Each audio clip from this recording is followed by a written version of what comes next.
Subscribe करें बिंद Bharat news channel को और बेल आइकन को दबाना ना भूलें, जिससे न्यूज की हर अपडेट आप तक पहुंचती रहे।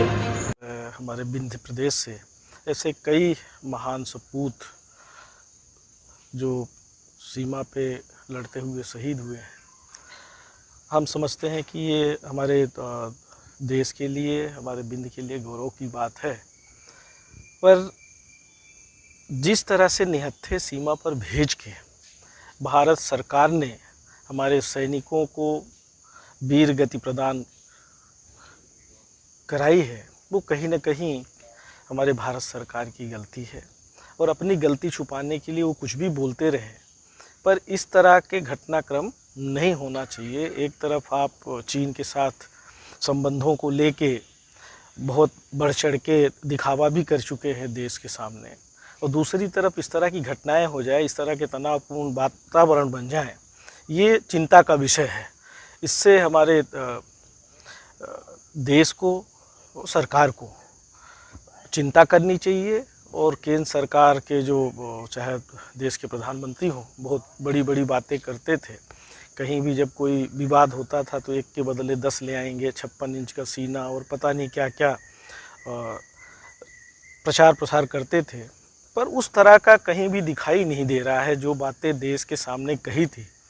और कभी भी हमारी जब यूपीए की गवर्नमेंट थी, कभी कोई घटनाक्रम इस तरह के होते थे तो केंद्र सरकार को कोसने में, उनके वक्तव्य सुनिए सोशल मीडिया में वायरल होते रहते हैं कि किस तरह से बढ़ चढ़ के बोला करते थे।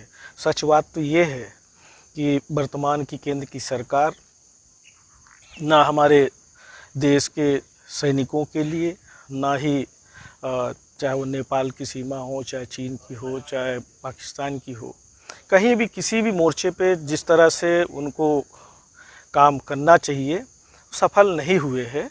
और कहीं न कहीं हमारे बहुत सारे सैनिक देश के शहीद हुए हैं। ये चिंता का विषय है। ठीक है, जो शहादत देते हैं उसको हम तो सब प्रणाम करते हैं, और हम सब भारत माता के बंदे हैं। वो ठेकेदार सिर्फ भारतीय जनता पार्टी के नेता नहीं है। जो हमारे नेता राहुल गांधी जी अगर क्रिटिसाइज कर रहे हैं, सच बोलने की कोशिश कर रहे हैं, तो भारतीय जनता पार्टी के नेता, और मुझे शर्म आ रही थी, मध्य प्रदेश के मुख्यमंत्री भी जो है क्रिटिसाइज कर रहे थे। ये कौन सा तरीका है? जहाँ कमी है सुधार करिए ना, देश देख रहा है। देश आजकल social media, electronic media, print media के माध्यम से तत्काल पता चल जाता है। पहले ऐसा दौर था कि लोगों को पता चलने में टाइम लगता था। तो जब सारी चीज़ें देश के सामने आ रही है, गलतियां भी सामने आ रही, तो गलतियों को सुधार करने की बजाय आप कहें कुछ हुआ ही नहीं।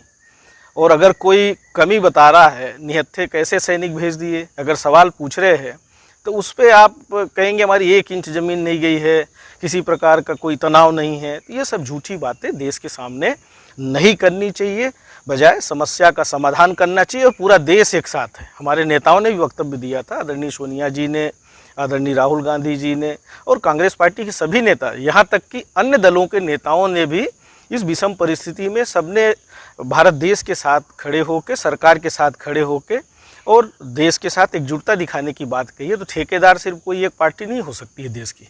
मध्य प्रदेश में फिर से ट्रांसफर शुरू है। जब कांग्रेस की सरकार थी तो बीजेपी का सीधे तौर पे आरोप था कि ट्रांसफर उद्योग चला रहे हैं। देखिए भारतीय जनता पार्टी की 15 साल जब सरकार थी तब भी यही सब हुआ है, और अभी भी वही हो रहा है। बिजली के बिल, आज ही हम पेपर में पढ़ रहे थे, बिजली के बिल में वसूलियाँ शुरू हो गई, बिजली घर से काटना शुरू कर दिए हैं। और ट्रांसफ़र उद्योग तो चल रहा है। और डीजल पेट्रोल पे 15-16 दिन के अंदर भारत सरकार ने 9 रुपये के आसपास जो है ना बढ़ोतरी की है। ये चिंता का विषय है। और मध्य प्रदेश सरकार तो और अव्वल है, पूरे देश में सबसे महंगा डीजल पेट्रोल अगर कहीं बिक रहा है तो मध्य प्रदेश सरकार बेच रही है, क्योंकि उनको तो गरीबों का, किसानों का, आम जनता का, नौजवानों का जेब काटना है और भ्रष्टाचार करना है। और ये ट्रांसफ़र उद्योग जो है, ये कोई नई बात भारतीय जनता पार्टी के लिए नहीं है। जैसा कि हमने कहा कि उनके लिए कुछ और नियम है, दूसरे के लिए कुछ और है। हमारी सरकार ने कोई ट्रांसफ़र उद्योग नहीं खोला था। कोरोना के संकट में भी ट्रांसफ़र हो रहे, अधिकारी परेशान हैं, शिफ्टिंग में परेशान है। अभी जहां एक तरफ एहतियात बरतने के लिए भारत सरकार ने गाइडलाइन जारी की है, मध्य प्रदेश सरकार ने जारी की है, दूसरे को तो बिना मास्क के जो है ना आप कानूनी कार्रवाई करते हो। और एक तरफ जो है ना ट्रांसफ़र पे ट्रांसफ़र किए जा रहे उद्योग नहीं, महाउद्योग है। और भारी भ्रष्टाचार हो रहा है। और इनको न कोरोना की कोई चिंता है, न प्रदेश की जनता की चिंता है कि किसान बदहाल की स्थिति में है। किसानों ने तो लाठियां भी खा ली, कोरोना संकट काल में भी उनके खरीदी नहीं हुए, भुगतान नहीं हुए। अभी भुगतान करने की चिंता नहीं है। पिछले भी जो किसानों ने बिक्री किया था, चाहे धान की और चाहे गेहूं का, उसका वो नहीं हुआ। कर्ज माफ़ी का तिथि चरण नहीं शुरू किया। हम लोगों ने आदेश किया था 1 जून से वो शुरू करना था हम लोगों को। हमारी सरकार होती तो हम लोग करते, पर चिंता नहीं है। तो बातों में की दुकान है, बातों से ही सबका मन भरना चाहते हैं। तो जनता भी समझदार है, समय आने पे जवाब देगी। 24 सीटों में उपचुनाव है। उपचुनावों को लेकर जहां बीजेपी ग्राउंड लेवल पर काम करना शुरू कर चुकी है, आप लोगों के पास कैंडिडेट का बहुत बड़ा इशू होगा, क्या प्रमुख? देखिए, ये दोनों बातों से बिल्कुल हम सहमत नहीं हैं। हमारी पार्टी अगर मजबूत नहीं होती तो 24 जगह जो चुनाव हो रहा है, 23 जगह हमारी पार्टी के विधायक थे। लोग छोड़ के चले गए, पर जनता छोड़ के नहीं गई है। कांग्रेस पार्टी के कार्यकर्ता छोड़ के नहीं गए। कोई व्यक्तिगत रूप से बिक गया होगा। आम जनता के चुने हुए जो जिनने चुना था उनके मतों को बेच दिया होगा। ये जनता का चुनाव है। ये वहाँ की जनता, वहाँ के मतदाता चुनाव लड़ेंगे।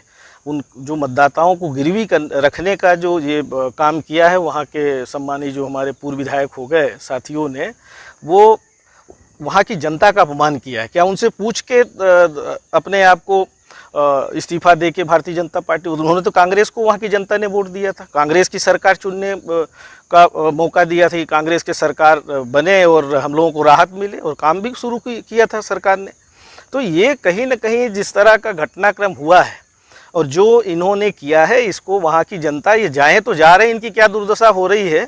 चुनाव तो होने दीजिए, चुनाव कांग्रेस ही जीतेगी, फिर कांग्रेस की सरकार बनेगी। सब्सक्राइब करें विंध्य भारत न्यूज चैनल को और बेल आइकन को दबाना ना भूलें, जिससे न्यूज की हर अपडेट आप तक पहुंचती रहे।